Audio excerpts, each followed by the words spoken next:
আজকে আমরা আলোচনা করতে চলেছি একটি গুরুত্বপূর্ণ রচনা, দৈনন্দিন জীবনে বিজ্ঞান। চলো দেখে নেওয়া যাক সেই রচনা। এটি মাধ্যমিকের জন্য অত্যন্ত গুরুত্বপূর্ণ একটি রচনা। এবার রচনার মূলে আসা যাক।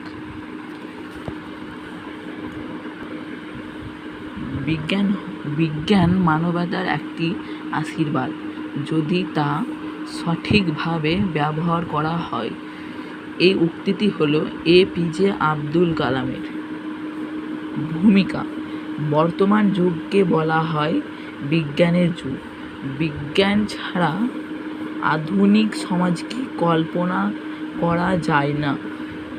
আজকের জীবনযাত্রা, কাজের ধরন, চিন্তাভাবনা সব কিছুতেই রয়েছে বিজ্ঞানের স্পর্শ। বিজ্ঞান আমাদের জীবনকে যেমন সহজ করেছে, তেমনই আরামদায়ক করেছে।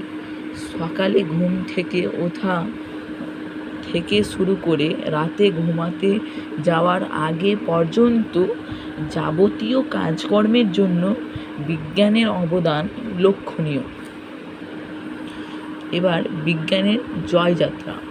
আদিম মানুষের প্রথম গুরুত্বপূর্ণ আবিষ্কার ছিল আগুন জ্বালাতে শেখা।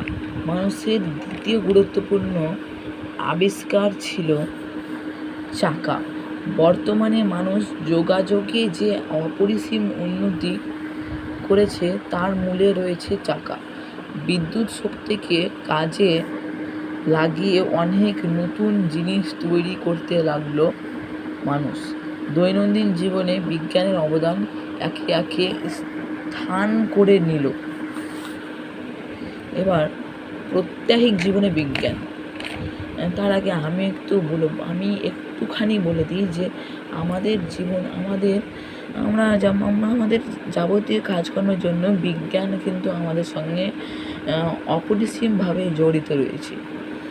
বিজ্ঞান ছাড়া আধুনিক সমাজ চলতেই একদম পারে না। এবার দেখা যাক এই পয়েন্টটায় কী লেখা আছে।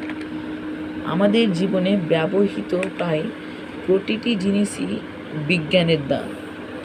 বাড়ি তৈরির জন্য প্রয়োজনীয় জিনিস যেমন রড, রং, সিমেন্ট এবং বাড়িতে ব্যবহৃত বৈদ্যুতিক যন্ত্রপাতি যেমন পাখা, লাইট, টিভি, ফোন, কুকার প্রভৃতির মূলে রয়েছে বিজ্ঞান।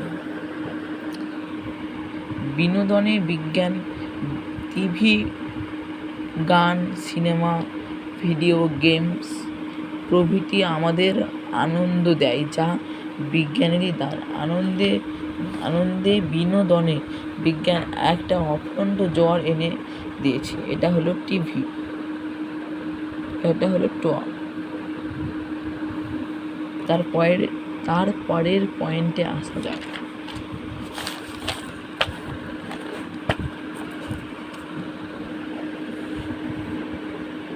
চিকিৎসার বিজ্ঞান, এটা একটু ভুল হয়েছে, ঠিক করে নেওয়া যাক। এটা হলো চিকিৎসা ক্ষেত্রে বিজ্ঞান।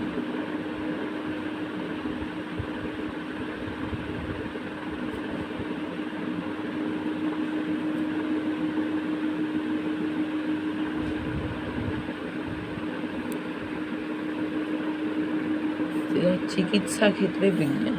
চিকিৎসা ক্ষেত্রেও বিজ্ঞানের ভূমিকা অপরিসীম। আগে যেসব রোগে মানুষ মারা যেত, এখন সে সমস্ত রোগের ওষুধ আবিষ্কার হয়েছে, ফলে মানুষের গড় আয়ু অনেক বেড়েছে। এক্স-রে, MRI ইত্যাদি আধুনিক যন্ত্রপাতির মাধ্যমে অনেক জটিল রোগও সহজে চিকিৎসা করা সম্ভব হয়েছে। করোনা এর টিকা আবিষ্কারেও এখানে এটা দিয়ে দিলে ভালো হয়। আবিষ্কারে বিজ্ঞানের অবদান অপরিসীম।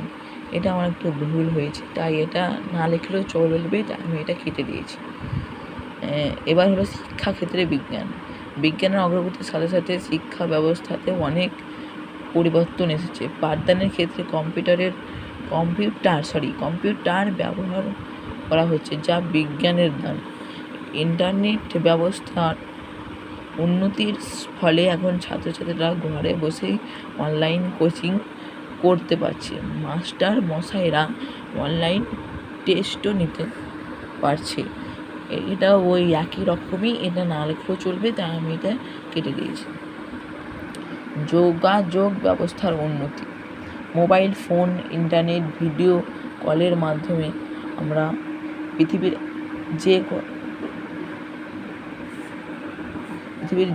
যে কোনো প্রান্তে সহজেই যোগাযোগ করতে পারছি। বিজ্ঞানের উন্নতির সাথে সাথে যোগাযোগ ব্যবস্থাতেও চরম উন্নতি হয়েছে। তাছাড়া মানুষের তৈরি রকেট এখন গ্রহে পাড়ি দিচ্ছে। কৃষি ও শিল্পক্ষেত্রে বিজ্ঞান, উচ্চ ফলনশীল বীজ, রাসায়নিক সার, কীটনাশক এবং অত্যাধিক যন্ত্রপাতি আবিষ্কার হওয়ার ফলে কৃষিক্ষেত্রে আমূল পরিবর্তন এসেছে। শিল্প কারখানায় উন্নত মানের যন্ত্রপাতি ব্যবহারের ফলে কম খরচে বেশি পণ্য উৎপাদিত হচ্ছে।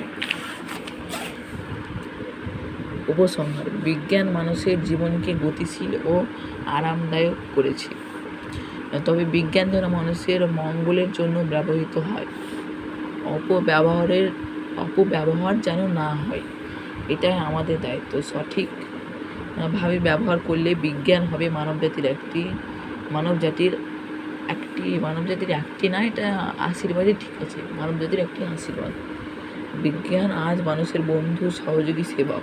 দৈনন্দিন জীবনে বিজ্ঞান আমাদের নিত্য সেবা করে চলেছে। এ কথা ভাবলে শরীর শিউরে ওঠে যে বিজ্ঞান না থাকলে এই গতিময় বিশ্বে আমরা বাঁচব কী করে। এটা বিস্ময়সূচক চিহ্ন হতো। এবার একটা মনীষীদের উক্তি, যদি প্রত্যেকটা রচনার শেষে এবং প্রথমে তোমরা যদি একটা মনীষীদের উক্তি দিতে পারো তাহলে রচনাটা আরও সুন্দর হয়। তাই আমিও একটা মনীষীদের উক্তি দিয়েছি। এটা হলো অ্যালবার্ট আইনস্টাইনের কথা। অ্যালবার্ট আইনস্টাইন যে একজন বিজ্ঞানী ছিল, এটা তারই কথা। বিজ্ঞান হলো সত্যের অনুসন্ধান, যা আমাদের জীবনকে সহজ ও উন্নত করে তোলে। এখানেই আমাদের রচনা শেষ হলো। ভিডিওটি যদি ভালো লাগে তাহলে এখন লাইক এবং চ্যানেলটি সাবস্ক্রাইব করে দিও। Thank you.